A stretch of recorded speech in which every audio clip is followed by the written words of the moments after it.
You ask Tiger to solve. This deals with linear equations with one unknown. The final result is x equals 20/9. Let's solve it step by step.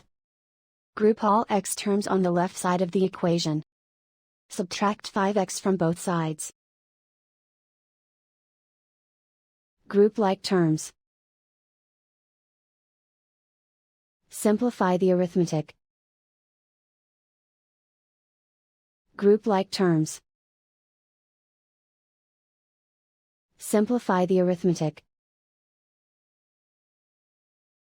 Group all constants on the right side of the equation. Subtract 45 from both sides. Simplify the arithmetic.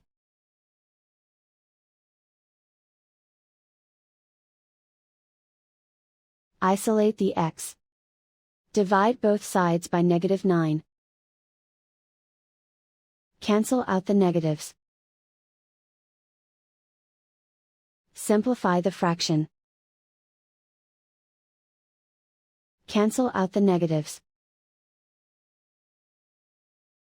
And so the final result is x equals 20/9.